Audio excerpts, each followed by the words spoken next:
So the next interesting topic in this chapter is the difference in temperature.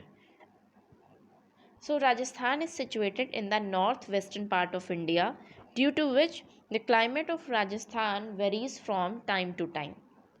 So in summer, the temperature in parts of Rajasthan desert is 50 degrees Celsius, and it is around 20 degree in Pahalgam in Jammu and Kashmir. Now, on a winter night, temperature in Dras in Jammu and at Dras in Jammu and Kashmir may less than minus 45 degrees Celsius, and at Tiruvananthapuram it may be of 22 degree Celsius.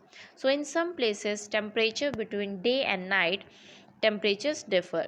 In the Thar Desert, it rises to 50 degrees Celsius in day and drop down to near like 15 degrees Celsius in night. But in the Andaman and Nicobar Island or in Kerala, there is no much difference in day and night temperature.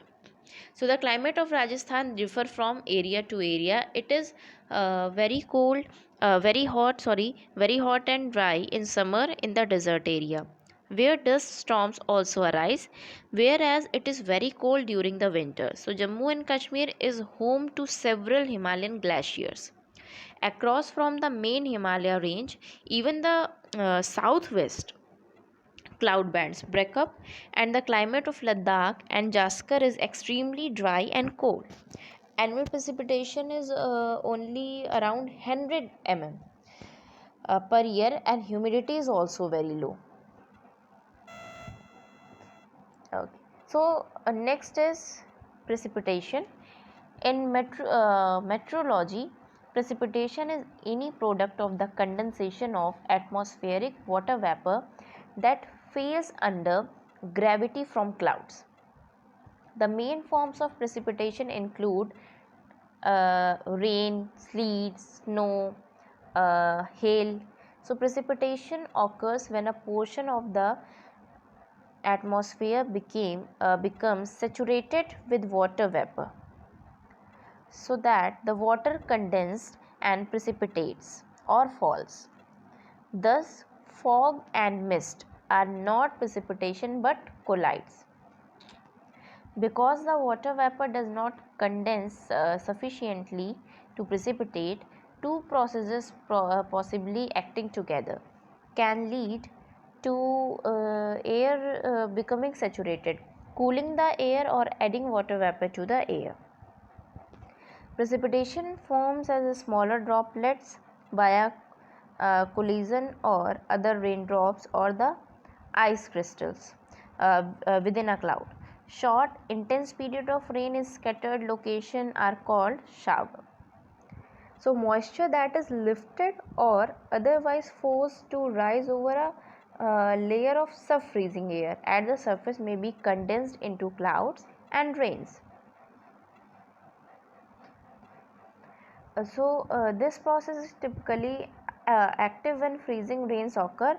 A stationary front is often present near the area of freezing rain and serves as a focus for focusing and forcing and rising air.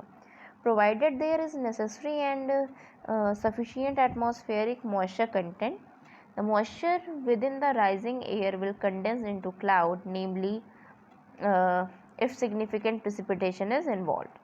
Eventually, the cloud droplet will grow large enough to form droplet and descend towards the earth, where they will freeze on contact with exposed object where relatively warm water bodies are present. For example, like due to water vapor from lakes, lake effect snowfall become a concern downwind of the warm lakes within the cold cyclonic flow around the backside of extratropical cyclone. So lake effect snowfall can be locally heavy. Thundersnow is possible with a cyclone's comma head with a lake effect. Like we can say a lake effect precipitation band. In mountainous areas, heavy precipitation is possible where upslope flow is maximized within windward side of the terrain at elevation.